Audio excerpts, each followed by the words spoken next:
Halo semuanya, selamat datang di video edukasi kali ini. Ini adalah video edukasi sesi 1 dalam penelitian tentang diabetes mellitus. Pada kesempatan kali ini, kita akan membahas tentang konsep dasar diabetes mellitus atau DM, yang saat ini menjadi sebuah kondisi kesehatan yang semakin sering ditemui di seluruh dunia. Kita akan membahas definisi, penyebab, tanda dan gejala, klasifikasi, hingga faktor risiko terjadinya diabetes. Informasi ini sangat penting untuk kita pahami untuk memanajemen dan mengelola penyakit yang dialami para penyandang diabetes mellitus. Yuk, kita mulai pembahasannya. Definisi diabetes mellitus. Diabetes mellitus, yang sering kita sebut dengan diabetes, adalah penyakit metabolik kronis yang ditandai dengan tingginya kadar gula atau glukosa dalam darah. Menurut World Health Organization, WHO, diabetes terjadi ketika tubuh kita tidak mampu memproduksi cukup insulin atau ketika tubuh tidak bisa menggunakan insulin dengan efektif.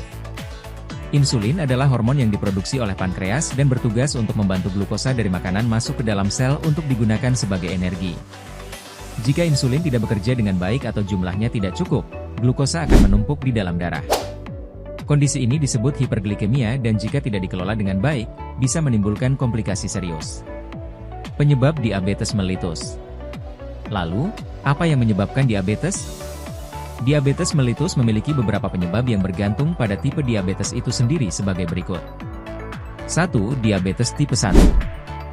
Diabetes tipe 1 adalah penyakit autoimun di mana sistem kekebalan tubuh menyerang sel-sel beta pankreas yang memproduksi insulin. Penyebab pasti diabetes tipe 1 belum diketahui secara pasti, namun faktor genetik dan lingkungan berperan dalam memicu kondisi ini. Menurut penelitian yang diterbitkan dalam jurnal Nature Reviews Endocrinology, faktor lingkungan seperti virus juga bisa memicu respons autoimun yang menyebabkan kerusakan sel beta. 2. Diabetes tipe 2.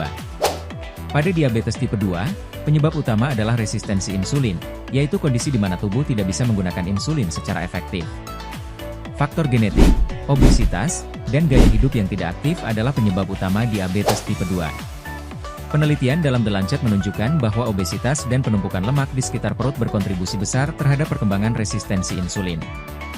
3. Diabetes gestasional. Diabetes gestasional terjadi selama kehamilan dan biasanya disebabkan oleh perubahan hormon yang memengaruhi kerja insulin. Wanita dengan diabetes gestasional berisiko lebih tinggi mengalami diabetes tipe 2 di kemudian hari. Tanda dan gejala diabetes mellitus. Bagaimana kita bisa mengenali gejala-gejala diabetes? Menurut American Diabetes Association, beberapa tanda dan gejala umum yang dialami oleh penderita diabetes meliputi 1. Sering buang air kecil atau bisa disebut poliuria. Kadar gula darah yang tinggi membuat ginjal bekerja keras untuk membuang kelebihan glukosa melalui urin. Akibatnya, penderita sering merasa ingin buang air kecil, terutama di malam hari.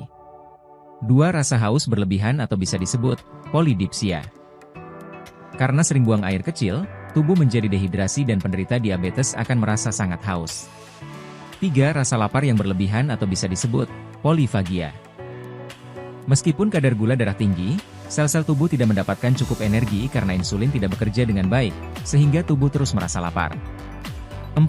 Penurunan berat badan yang tidak diinginkan. Pada diabetes tipe 1, tubuh tidak bisa menggunakan glukosa sebagai sumber energi, sehingga mulai membakar lemak dan otot untuk mendapatkan energi. 5. Lemas dan cepat lelah. Karena glukosa tidak dapat digunakan oleh sel tubuh, penderita diabetes sering merasa lelah tanpa alasan yang jelas. Jika gejala-gejala ini dirasakan, penting untuk segera memeriksakan diri ke dokter untuk mendapatkan diagnosis dini. Klasifikasi diabetes mellitus. Diabetes mellitus dapat diklasifikasikan menjadi beberapa jenis utama. 1. Diabetes tipe 1. Ini adalah jenis diabetes autoimun di mana pankreas tidak menghasilkan insulin sama sekali. Biasanya, diabetes tipe 1 didiagnosis pada usia anak-anak atau remaja, tetapi bisa terjadi di usia berapapun. Orang dengan tipe ini membutuhkan terapi insulin seumur hidup. 2. Diabetes tipe 2. Jenis yang paling umum, diabetes tipe 2, terjadi ketika tubuh tidak dapat menggunakan insulin secara efektif atau tidak memproduksi cukup insulin. Ini sering dikaitkan dengan gaya hidup tidak sehat, seperti obesitas, kurangnya aktivitas fisik, dan pola makan yang buruk. 3. Diabetes gestasional. Diabetes yang terjadi selama kehamilan dan biasanya hilang setelah melahirkan. Namun, wanita dengan diabetes gestasional memiliki risiko lebih tinggi mengalami diabetes tipe 2 di masa mendatang. 4. 4. Diabetes sekunder. Beberapa kondisi medis lain atau penggunaan obat-obatan tertentu juga bisa menyebabkan diabetes sekunder. Contohnya adalah penggunaan kortikosteroid dalam jangka panjang yang dapat mengganggu produksi insulin. Faktor risiko terjadinya diabetes. Faktor risiko yang bisa meningkatkan peluang seseorang terkena diabetes bervariasi, tergantung tipe diabetesnya. Berikut adalah faktor-faktor risiko utama yang perlu diwaspadai. 1. Riwayat keluarga. Jika ada anggota keluarga yang memiliki diabetes, risiko Anda terkena diabetes akan meningkat. Genetik berpengaruh besar terhadap terjadinya diabetes mellitus pada seseorang, terutama pada diabetes tipe 1 dan tipe 2. 2. Obesitas dan kelebihan berat badan. Obesitas, terutama lemak di daerah perut, merupakan faktor risiko utama untuk diabetes mellitus tipe 2. Studi dalam The New England Journal of Medicine menyebutkan bahwa penurunan berat badan sebanyak 5 hingga 7% dapat mengurangi risiko diabetes tipe 2 secara signifikan. 3. Gaya hidup tidak aktif. Kurangnya aktivitas fisik juga meningkatkan risiko diabetes tipe 2. Aktivitas fisik membantu tubuh menggunakan insulin lebih efektif dan menjaga berat badan tetap dalam batas normal. 4. Usia di atas 45 tahun.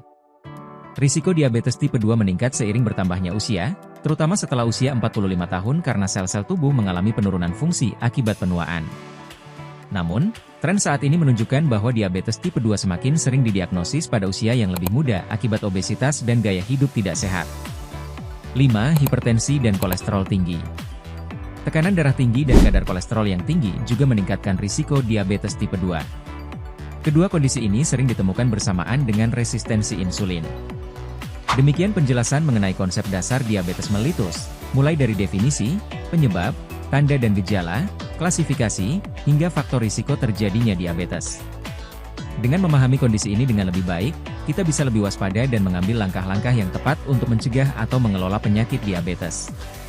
Terima kasih sudah menonton video ini. Semoga informasi yang saya bagikan bermanfaat. Sampai jumpa di video edukasi sesi berikutnya, dan tetap jaga kesehatan.